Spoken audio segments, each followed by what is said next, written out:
on the list.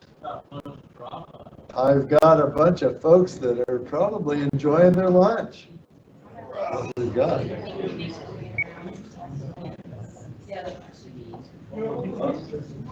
Check. Hey, it's working. All right. Come back. Show you what's behind curtain number 2 now.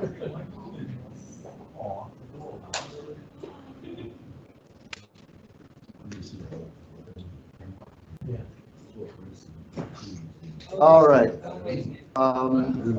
We're gonna pick up now a little bit more on the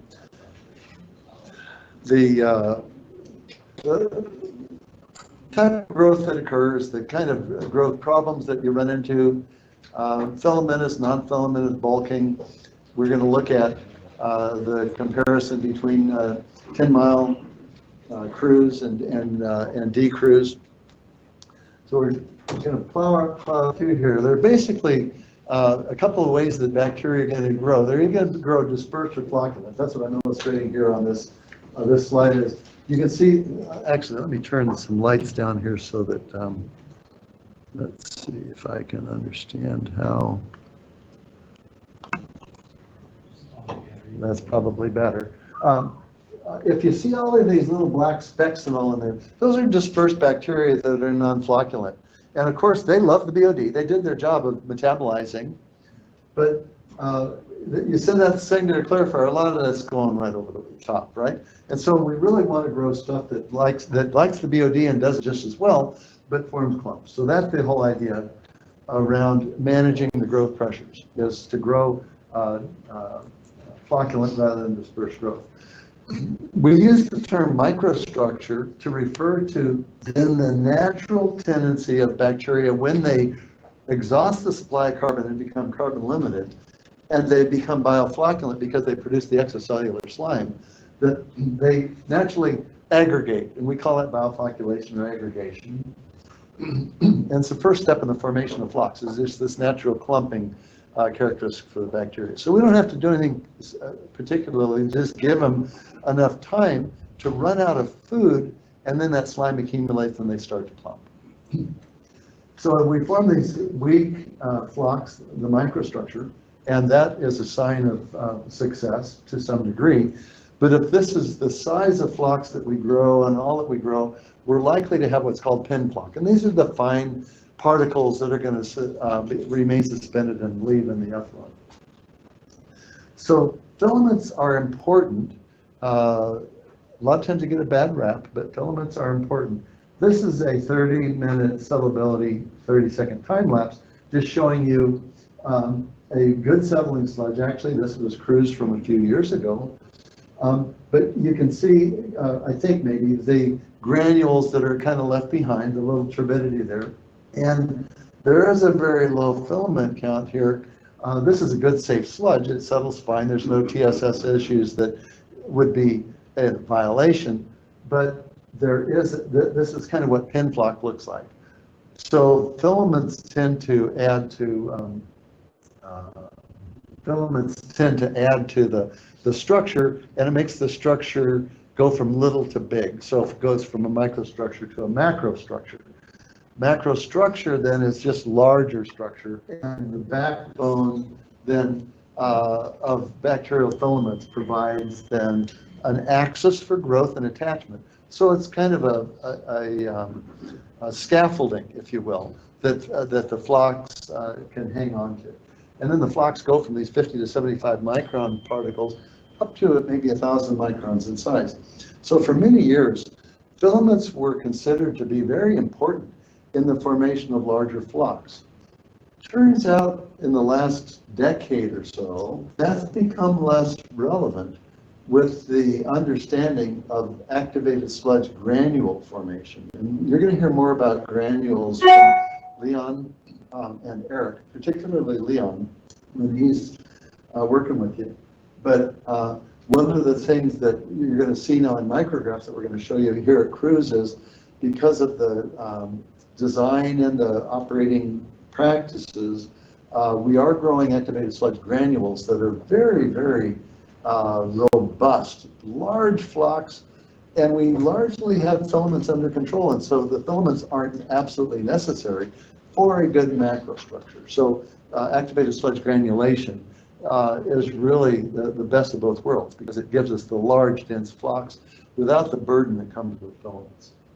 But basically, this is what a micrograph would look like of a good macrostructure that has filaments. So you have meat on the bones. The flocks are large and irregular in shape because they're actually kind of following the filament growth direction. We also, when I do a micro exam, I'm also looking outside of the flocks at the bulk solution, at the bulk water, because this is where the effluent is going to come from. So we're looking for what is not tied up in flock that probably is washing out over the secondary clarifier. And this is a way of kind of troubleshooting effluent TSS issues. Filamentous bacteria is, they say there's two kinds of activated sludge plants in the world.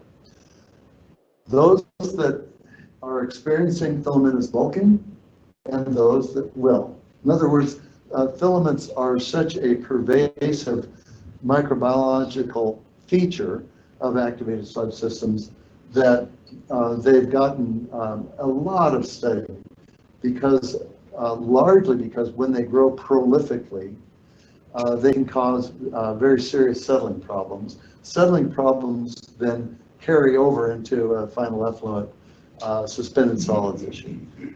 So controlling secondary clarifier performance oftentimes was the reason why filaments got such attention and so many different types of efforts to manage them.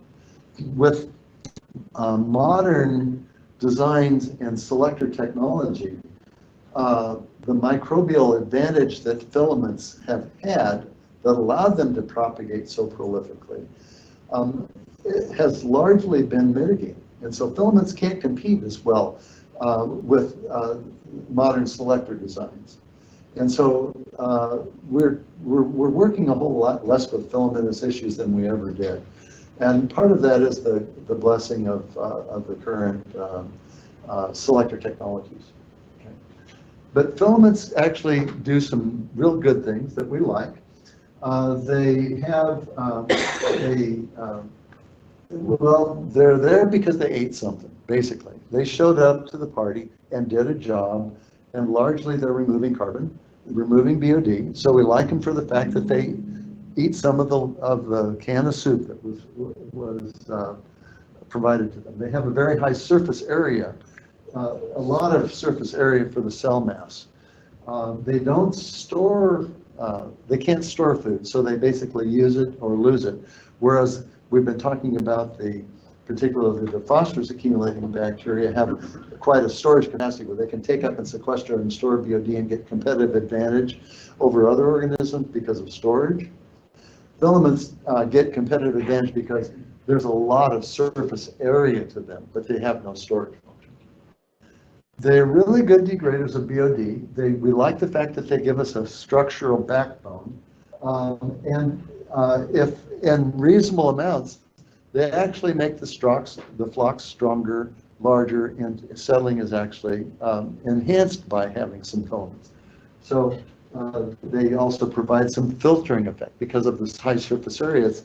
They're going to drag down some particulates with them. So the last thing we want is to feel like if we are talking about filaments that it's some sort of a curse. Not always, for sure. There are reasons why we feel like we've been cursed, and that is when we have so many of them that they're interfering with flocks as the flocks try to interact and compact in a secondary clarifier. Okay, so if the filaments are so prolific, then that they make the high sludge volume, so a high SVI. So you saw the SVI test being done where we settle the sludge and it's the volume occupied by each gram. If the sludge settles slowly and therefore occupies a high volume, we have a high SVI. If that SVI is above 150, we say it's a bulking sludge because it's occupying a high volume. The higher the SVI, the more it is limiting then the capacity of the clarifier to capture that sludge. So we say that high SVI limits clarifier capacity, all right? the clarifier capacity, Eric will be talking to you about how we evaluate secondary clarifiers with a state plan analysis. And it basically looks at the clarifier with a little mass balance model. And there's a settling velocity then to the sludge that bears on how well that clarifier can transmit the solids that enter a given area to the floor and be removed so that they don't accumulate and flow over the top. Right? So there's a simple model for that. Eric will be describing that to you. But every secondary clarifier then has an SVI or a settling limitation somewhere in there. And of course, it's going to depend on the hydraulic load being applied. We can also get negative impacts from filaments in sludge dewatering because the sludge doesn't squeeze very well, right? If you've got too much spaghetti for the meatballs. Sampling for microexam is very simple. It's out the outlet of the aeration basin, the same sample that we would use for the settling test. You've seen the 30-minute settleability. This is settling to a measurable volume at 30 minutes.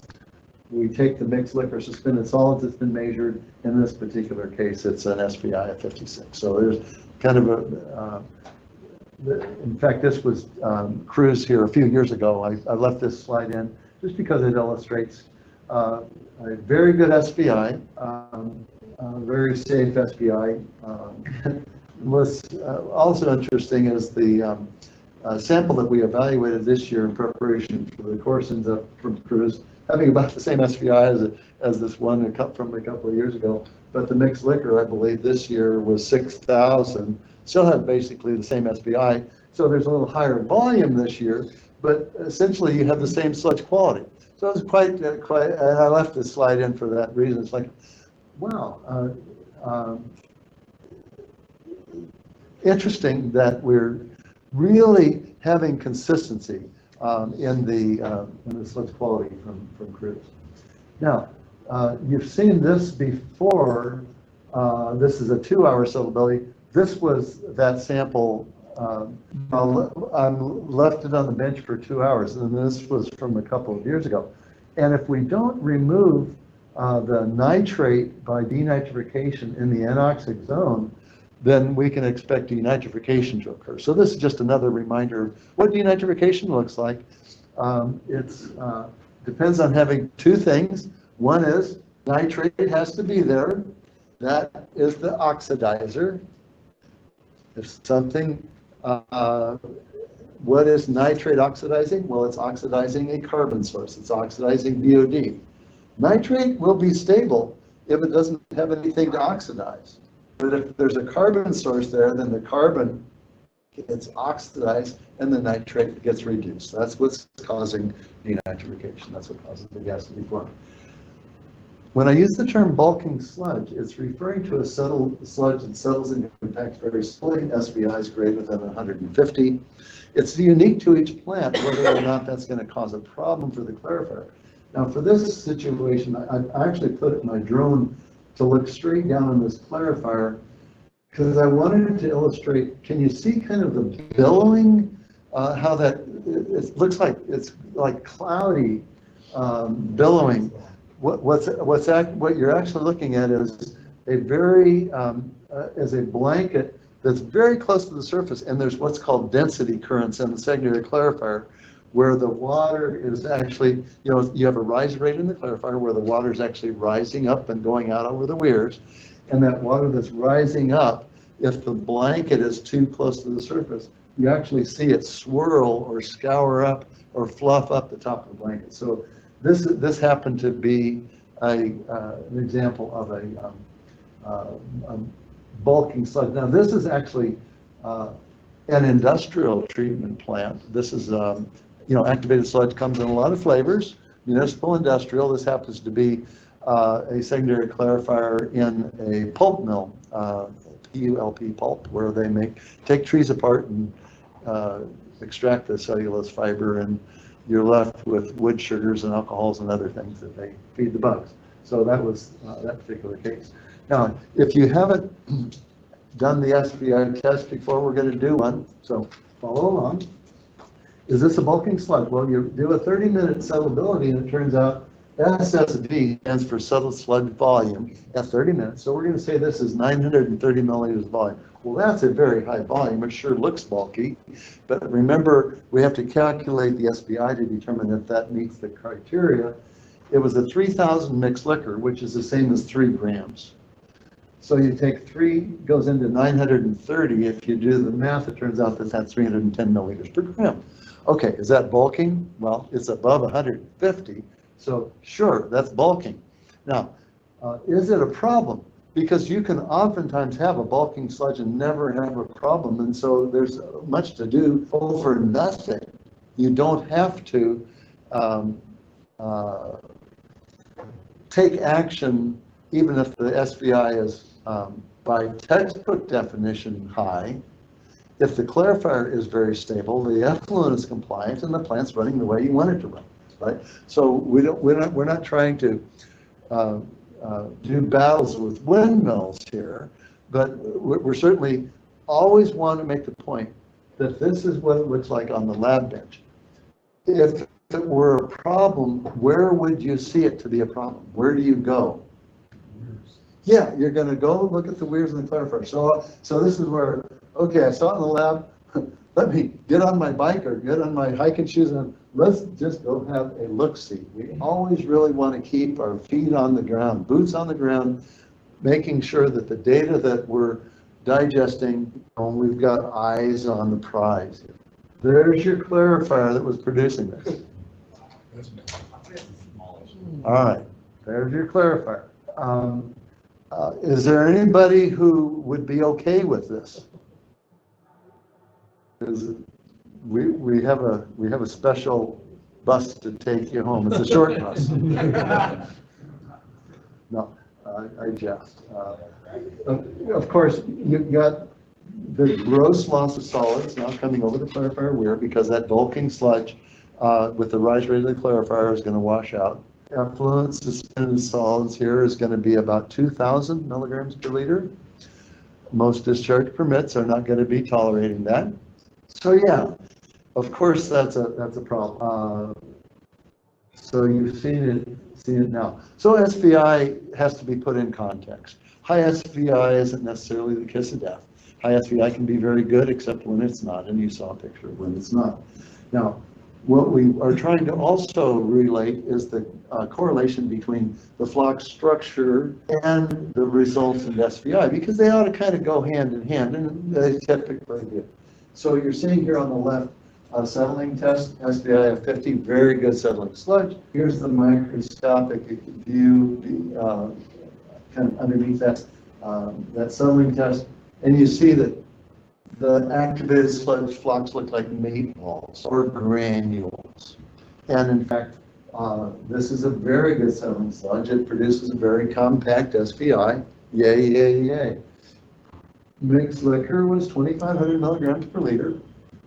Here's a sister plant. Mixed liquor is also 2,500 milligrams per liter. SBI is 310. Okay. And the micrograph, I hope you can see the filaments then that just basically this is spring-loaded flock, right? It really can't compress. So the microscope and the settling test are useful to look at kind of concurrently. We like to see both of those when we're evaluating settleability, because sometimes you can get a very high sludge volume, extraordinarily high sludge volume, and it may not be a bad sludge at all. It might just be a whole lot of sludge that's of very good quality. You can have too many really good granules in a volume, and it'll occupy a high volume. So I think it's useful to pull out the microscope and have a peek if there's any doubt about whether you have a biological problem or you have an inventory problem, because they're different things. In this case, what we're growing isn't behaving like we want it to. In the other case, we may grow very good sludge, but we just haven't wasted enough and we've got a very high concentration. And we've got and that's the sludge handling problem. That's not a biological problem. So it's just important to navigate between those two. This is going back to Cruz now, when we had the problems with an industrial discharger that has put material in that accumulated and caused a very chronic problem. You can see the high turbidity here, particularly on train 5, the underlying microscopic view, and I looked at the material that was left in the supernate, and it was flock fragments, so the turbidity was all busted up bacterial flock. So this goes back to the 2018-19 timeframe, but it's again illustrating settling and flock structure. This graphic then is trying to illustrate the fact that filaments don't always tell the whole story. So in this case, you've already seen this one. This was that 50 SPI with the nice granules. Good, tight flock, settles like a rock, low SPI. What would you say about the filament abundance of this one on the right?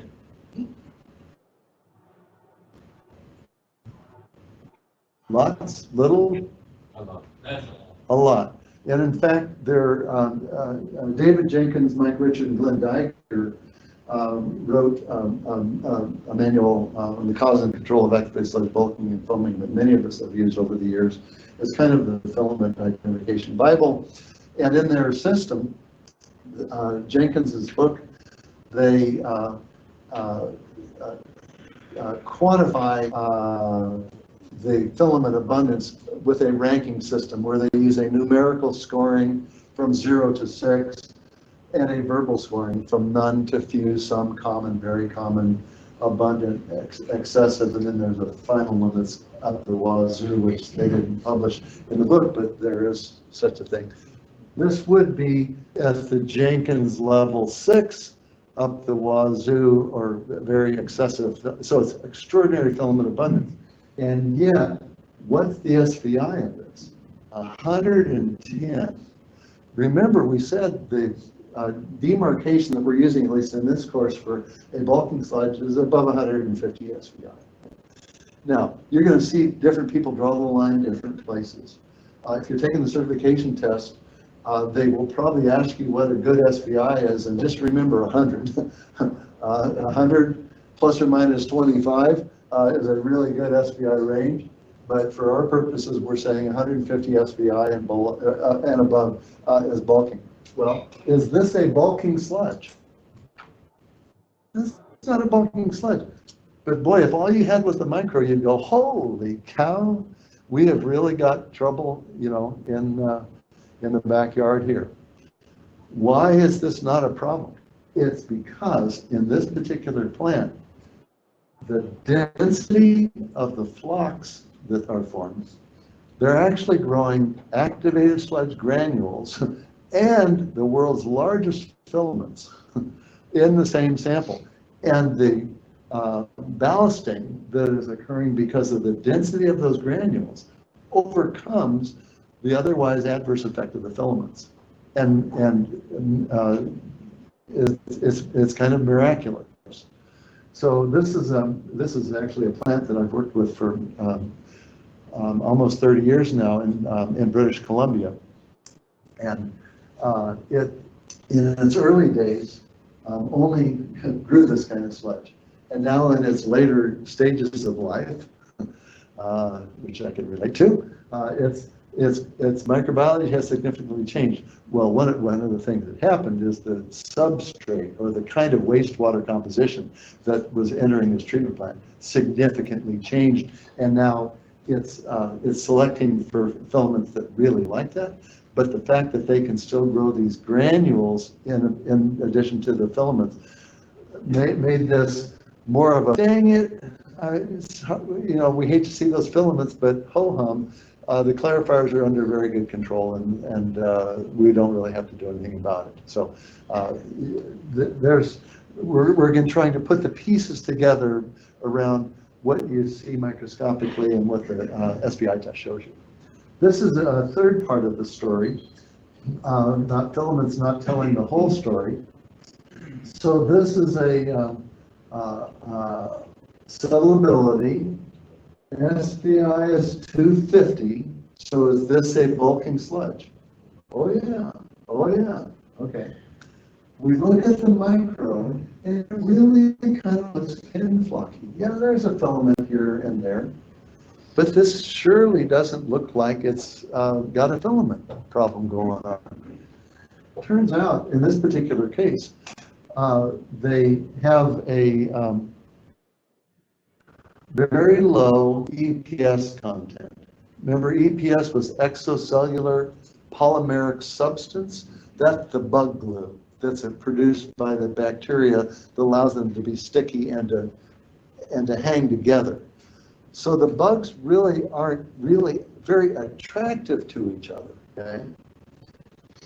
Furthermore, biopolymers have what we call charge density.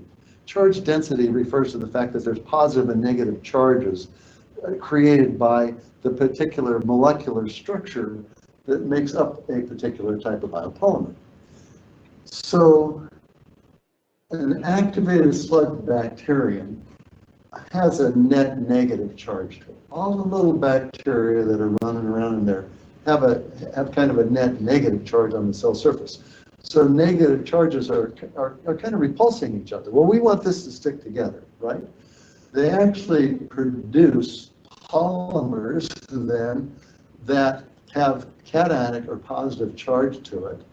And there's what's called cationic bridging that occurs by the incorporation of cations from the solution that they're floating around in that does some charge, that monkeys with surface charge that contributes to the bioflocculation. So yeah, there are a bunch of little negative bugs that don't want to clump, but yeah, with the chemistry and electrostatic charge of the polymers that they produce and the contribution of cations in the solution, it creates a kind of a stickiness to it. In this particular case, there was a very low, so when we think of the percentage of the polysaccharide as kind of the amount of glue, okay, and this is a low amount. Remember we said about 10% was kind of normal, where activated sludge is normally between 8 and 12%. We use 10% as our number before lunch. So this was a low percent. So it didn't have much fat on the bones or much glue, and it had very low charge density, positive charge density to it, which means then that it's the positive charge density that makes it kind of sticky. So there's not much glue, and the glue that there is there doesn't stick very well.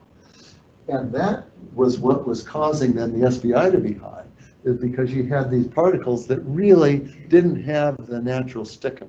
Now, they fixed this. This became a clarifier problem because of the high SPI. What do you suppose they did to compensate for the fact that the bugs really were not making the right amount and type of polymer that they needed to stick properly? What would you do? I'm sorry. Increase wasting. Tell me more about that.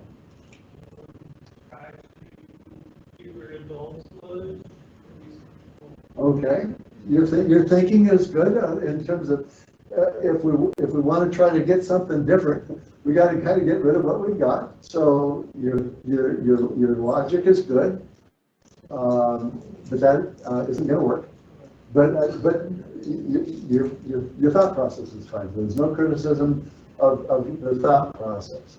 So we don't have enough stickum for the sludges that we've got. So what's another maneuver? Let me just say this to further compliment you on your answer. They did try that, and they could not they could not get anywhere with that. So it was certainly a good idea that didn't pan out. So now I'll ask for any other ideas of what can we do to fix the stickum problem.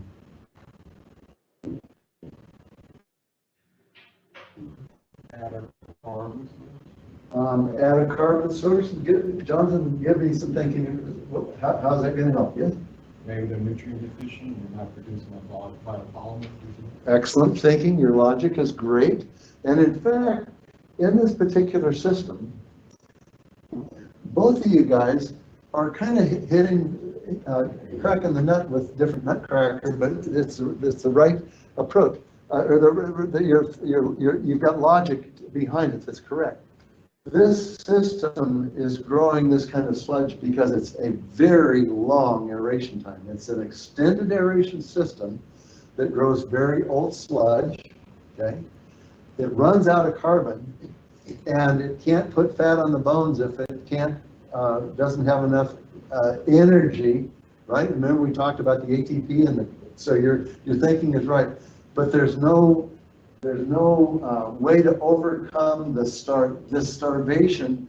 We've got a sludge that's kind of an anorexic condition here, with all due respect to anorexics. I'm not making light of that at all. This is a starving biology that we can't fix that way. So, but I've still got a clarifier, that has got core settling. It's going to be carrying over TSS. We know that now we've got inadequate biopolymer. It's not sticky enough. What about the return? So the return is going to pull the returns and put it right back in, but it's kind of a closed loop, right? So you're looking at all the levers to pull. They can decrease aeration time. I mean, if the issue is running out of food, it's going too slow, it's always just decrease the time that it's. Your logic is great. Decrease the aeration time. Well, we'd do that if we could, but they've got a fixed basin size. There is no turn down capacity. So we are stuck on this spot. This is where, so we got to move because of time, so I'm going to give you the answer. But if anybody was thinking, and I have a feeling more than one have been thinking this, what if we go buy a polymer or a flocculant from our chemical supplier, and that we add what's missing at the secondary clarifier? Then we are not, we seldom are advocating that, the chemical Band-Aid approach, but there are very legitimate times when we do those types of things. So this is a case where a supplemental feed of glue, if you will, was what was necessary to overcome then the lack of natural biopolymer and charge density. So we solved it that way. But it was. Was the time long enough where they actually started spraying like another ammonia, just like an aerobic additive, or I guess what I'm saying, you're breaking out solids and seeing ammonia come back out again? Was that happening then? It was not. They were this system. Your aeration time, put this in perspective, I think we said was, the total time in transit was around 12 hours, but your aeration time might be 6 to 8 hours. Their aeration time was 48 hours.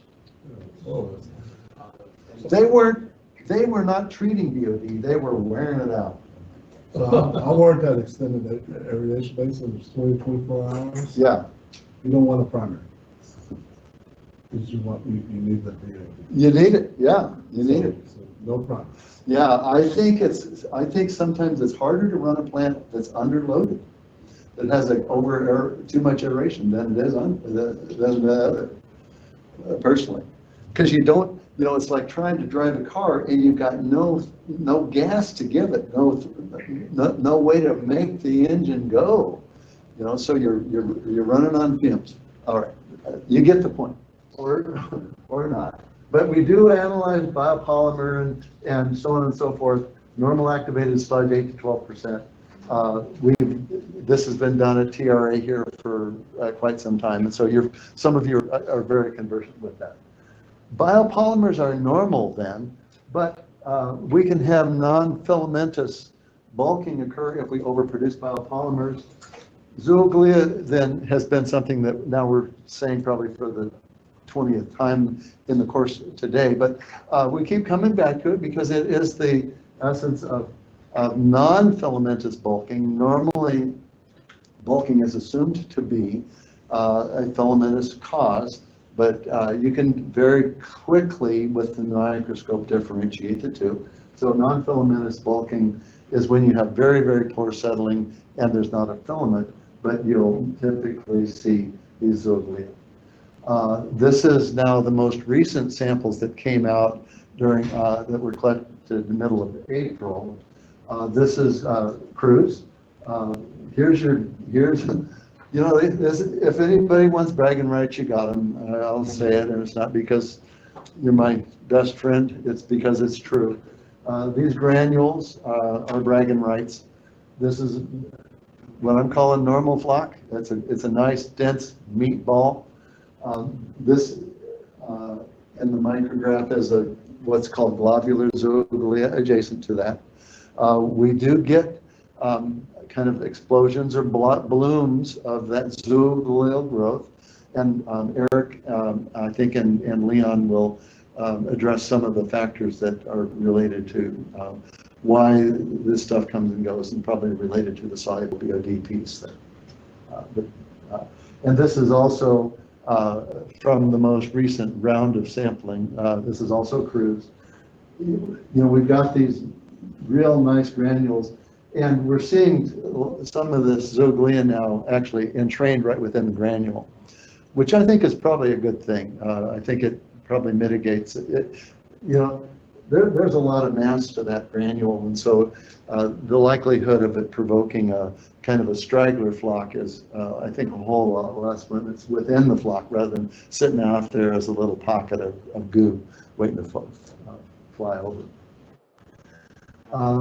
We do what we call a reverse stain or NDA negative stain to show the, what you do here is you take a drop of mixed liquor and a drop of India ink and you just make a wet down. You stir the two together. I usually use the end of a paper clip to do that. But you stir the two together and we're seeing how well does the ink penetrate the flock. And it's a way to visualize then the amount of the failure of ink to penetrate, or the reverse of that would be the amount of EPS that's within the flock, right? So this is the India ink reverse stain from that April 18th sample. You can see that these flocks are very dense and they don't allow ink penetration, but this is the nature of an activated sludge granule. So that's what we call a good thing. There's a fair amount of what we call hydrophobicity then to that particular flock. Hydrophobicity is a feature of the flocks that's really important because that's actually what's pushing the flocks away from the water that they're treating, right? The bugs are actually making themselves, pushing themselves away from water, and that's what's forming the flock. And so there's actually tests to measure the amount of hydrophobicity in the flock, and it's another way of kind of examining the EPS. So these would be considered fairly hydrophobic flocks, or have a relatively high hydrophobicity. By contrast, this is D. Cruz on the April 18th sample. You can see that the flocks, and this is not a criticism of D. Cruz, it's just this is the nature of this system. It grows a smaller flock. They tend to be more open and dispersed. The filament abundance is a bit higher. There's also in D. Cruz more, what I call debris that you would typically collect on a primary clarifier. We're going to pick up fibers and grit and that type of thing. And if my recollection about D-Cruise is correct, I don't believe we have primary clarification yet. Is that true, John? You're correct. Okay, yeah, but, and so what we'll see then, this is just a big piece of paper fiber in there, and that's a very common finding with plants without primary clarifier. Eric? I was gonna, I know there's really a couple of them, but the decos folks, they related to see, what was going on in land that might have caused the flock structure to be like this. One centrifuge. Yeah, they couldn't waste, Oh, okay, well, or they could waste some, but not as much as they wanted to. So the SRT started hanging out.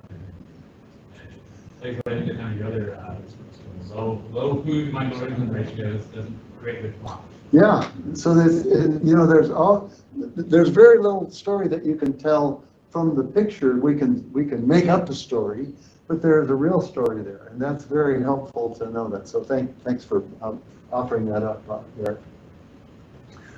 This was D-Cruise in the negative state, and you can see that the amount of polymer in the flocks there is significantly lower. This is not a bad looking sludge by any means, but it's certainly a different degree of hydrophobicity to that particular flock. And this would be 10 mile. Then a couple things to note here. One is there was very low filament abundance, very clean sludge, very clear supernate effluent, and the flocks are look like baby granules. You know, they're smaller and very compact. And of course, it had an SVI that was very close to the SVI that Mike's getting here out of Cruise. So 10 mile is a nitrifying activated sludge system, but not full DNR. It doesn't have the phosphorus removal part, but I understand that you're going there. So at some point you will have the phosphorus piece in play, and it'll be very interesting to see then what happens to the change in character.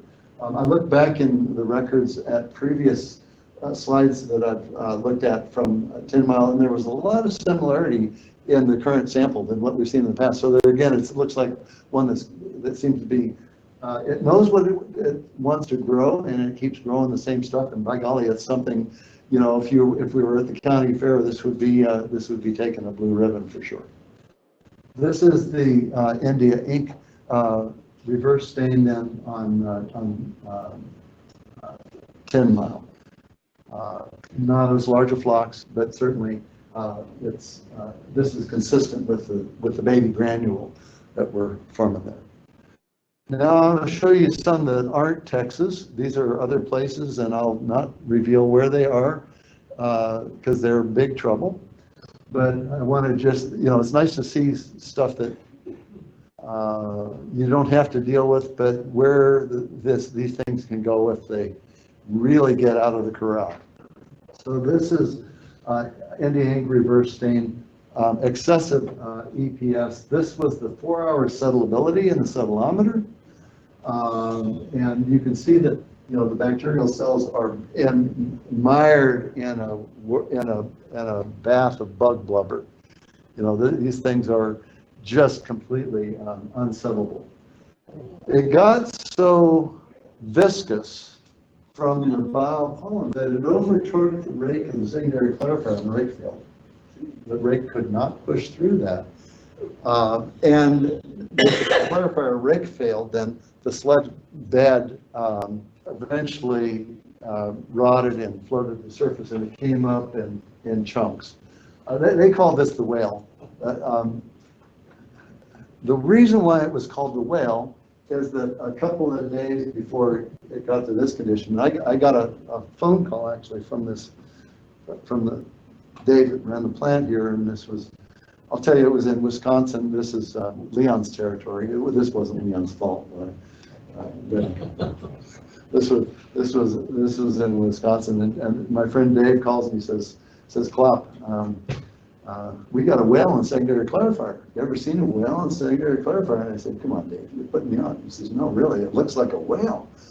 said, what's going on? He says, well, you know how when a whale is porpoising, how you see the back of a whale? He says, it just looks like there's a big whale swimming around in the clarifier. And of course, what was happening is the rake was pushing through this gelatinous layer of sludge as it was building, and it looked like the back of a whale as it was moving. So they called it the whale, and what it really was a very, very, very severe case of very, very high EPS, extracellular polymer. And I asked them to, they said, hey, can we send you a sample? Of course, yeah, sure, go ahead. But they sent a sample. When I dumped it out in the sink, you can see how well it flows. It maintained the shape of the beaker. So what caused it? What was the cause? I'll get there. I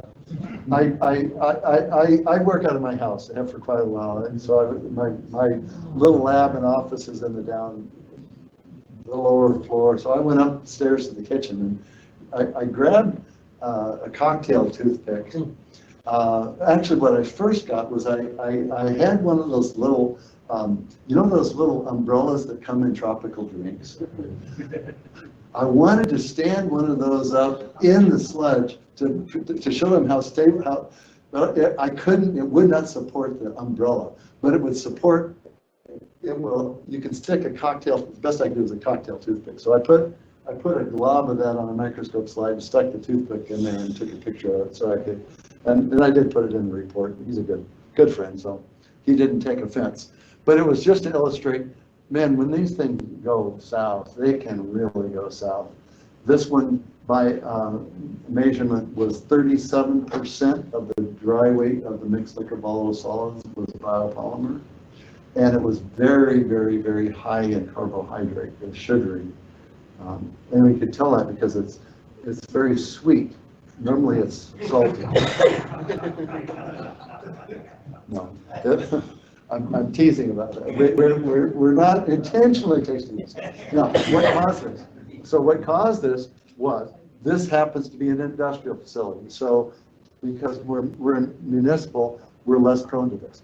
This is an industrial facility that has a very high strength, readily degradable BOD. This is a company that recycles paper and makes recycled paper. So this is a recycled pulp mill.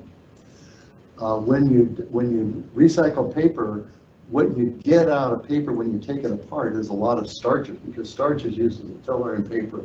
So there was a lot of sugary, degradable, starchy material. That was the nature of the wastewater. So high strength soluble COD.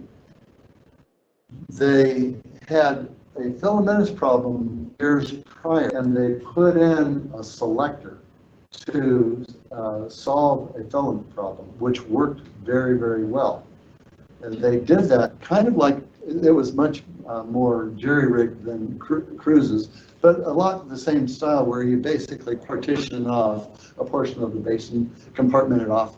And so they had created a selector zone where they put all the food and butters together to intensify competition to disfavor the growth of filaments, which worked back in the day. But over time, the loading on the system kept ramping up and up and up and up. And it was significantly higher loading now at this point in the history when this problem occurred. And because that selector was so overloaded with carbon that the bugs were almost on an assembly line to simply take in carbon and squirt it back out as polysaccharide. I mean, it was almost like a continuous conveyor belt of sugars coming in and polysaccharide polymers of sugars coming back out. So it was an overloaded selector. In the face of that, there was also a nutrient imbalance where they were very short on nitrogen and phosphorus because of the high carbon load, but that wasn't that was a minor contributor to things. So given what I just said, you've got a very overloaded selector. How do you fix it?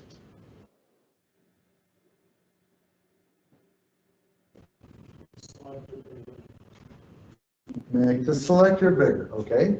I can't make the selector bigger, but I'm putting too much food in it. I got a full case of beer and I can only, I can't handle them all. Take some of the food out. Take some of the food out. Thank you. Let's invite some people over. Let's take some food down to the neighbors. Let's take a couple of six packs down the line. So they simply went to a step feed. So exactly right. Offload some of the food off the selector, take the pressure off that selector, and away you go. So you're both, you see them exactly, if you understand kind of the trigger there, then you kind of go at that. And their biggest problem was getting the cellular clarifier being watered and cleaned up, and talk about moving, very difficult to move material. That's a world of hurt there. This is the same type of slime growth. We're holding it in our hand. These are micrographs that I took when I was looking at this. This was actually biofilm growing on diffusers in an aeration basin. Okay, so again, it was a very high strength soluble COD load. Again, this is an industrial plant, not a municipal, but I'm showing you that slime can, the bugs don't know they're doing bad things, okay? They think they're doing what they ought to, and I'm sure they are. But in this particular case, it was plugging diffusers to the extent that the transfer efficiency of that aeration system was less than half of its clean transfer of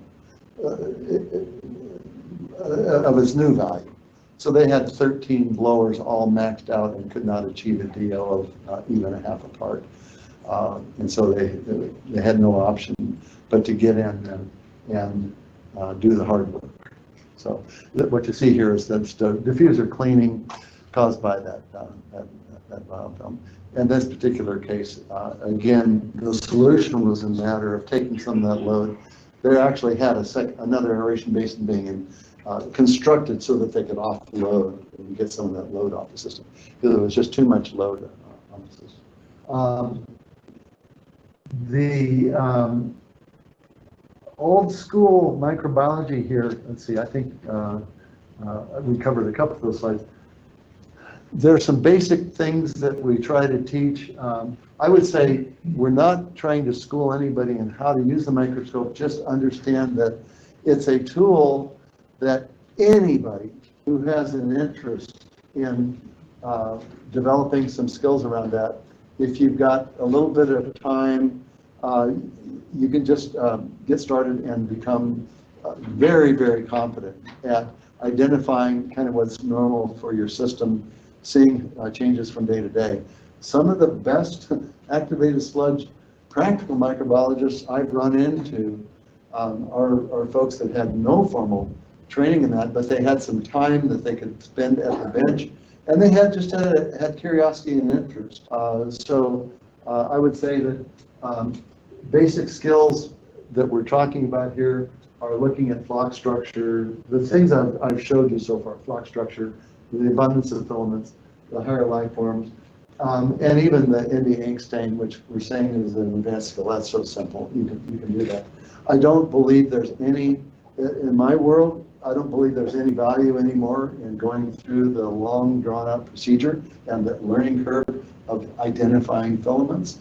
When we got started with this back in the 70s and 80s, many of you were not even born, there was a belief that if we could identify the filaments and then relate the growth causes to those, we could make adjustments in the growth pressures and therefore solve the filaments. Well-intended, then completely replaced now with genomic testing, the advanced microbiological tools that are available out there, which TRA is very familiar with. So I use the microscope for the things that I'm illustrating here, and I do very, very few filament IDs anymore, because frankly, it's a lot of time and effort, and I don't think there's value derived there. It is important to understand the mechanism of bulking. Interflock bridging is the typical bridging effect where you got flocks being physically held apart by filaments. This is the spaghetti and meatball kind of arrangement. Some filament species don't grow exterior or external to the flock, they grow more within the flock, but they can create just as serious a filamentous problem, and they actually end up looking more like a spider web, because it's what we call an open and a diffuse type of flock structure. So you can, if you're interested in this type of thing, I would suggest getting a copy of Jenkins' manual and having that at the bench while you're looking at with a microscope. I'll show you some of the things that they point out in that book, one of which is they characterize the effect of filaments on the flock structure. So they basically try to put things into buckets, right? So their categories are little or no effect, there's a bridging effect, there's an open or diffuse effect, or there's a dispersed effect. So if we're following that rigor that has been utilized quite broadly in the industry, we would do that kind of work. And when we do that, we look at the 3 samples now that I've been referring to that we looked at in April. So Denton Creek, then, from that standpoint, from the filaments, there's what we call moderate bridging. Nothing horrible. The SPI is below 100 or right at 100. There's no bulking here, but it's a moderate bridging. 10 mile, by that categorization, the filaments would come out to be little or none, as you've seen by the microscope, and likewise with cruise. The flocks are bigger, but there's some filaments there. They're completely overgrown by the flocks. So that you call that little or none. So that would be that effect. Now you've seen this already illustrating the correlation then between flock structure and an SPI. So Cruise takes home the blue ribbon on SPI. So Champion Reserve champion is going to go to 10 mile. And John, love you to death, but yeah, when there's 3 in the race, somebody's going to be third. So from SBI standpoint, I'm sorry you're wasting issues showed up, but that's what you got. Well, I still, when I see D-Cruise, I still think John Bennett, and I guess I always will. I remember coming over to your place, and I remember going out to lunch with you and Mike to a barbecue place, and I've never been fuller in my life.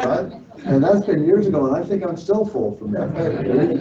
You know how to feed a friend, I'll tell you that. You're a good man. You've got the picture of that, and then I think this one I've already shown you with the floating sludge. So we're gonna keep moving.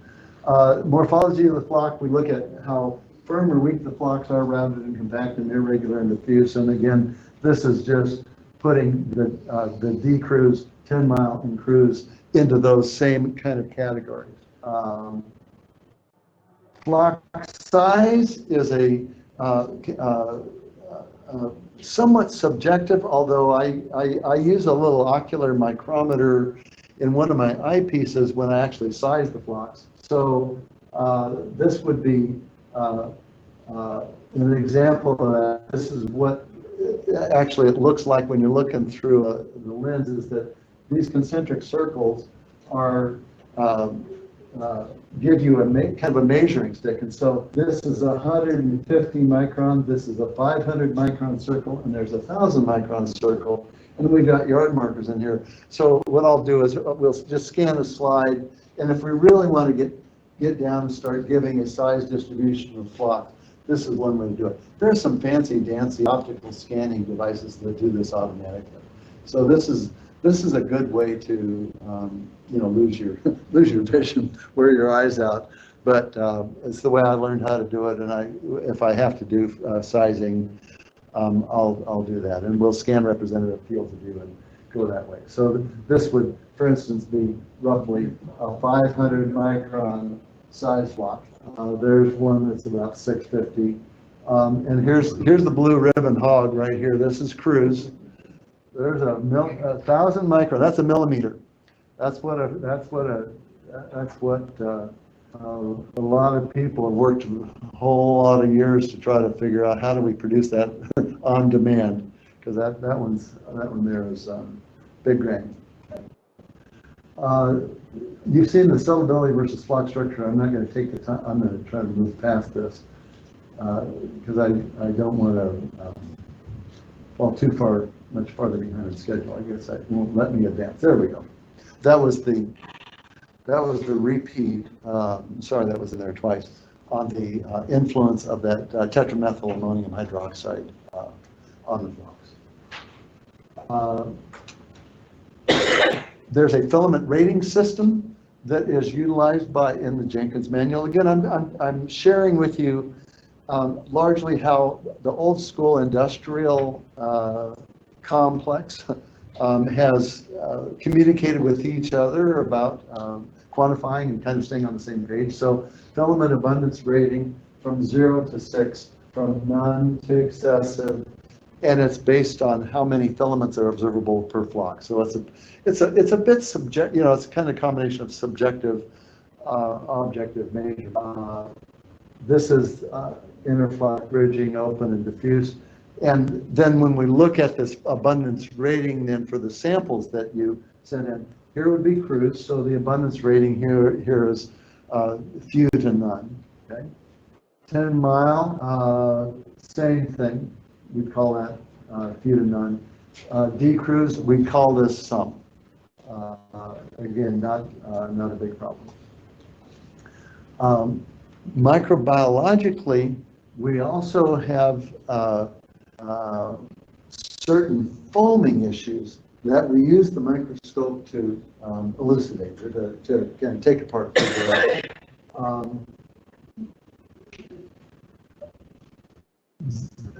There was some work that was done at D-Cruise some time back on some foaming that was going on. Dr. Lang did this for you, and it came up with kind of a litany of things from surfactants, man-made, to long-chain fatty acids that were present and contributing to the foam, and that's a pretty common thing to see. Foaming problems then that really have a microbiological rather than a chemical origin largely are the Nocardia-like organisms and the microthrics.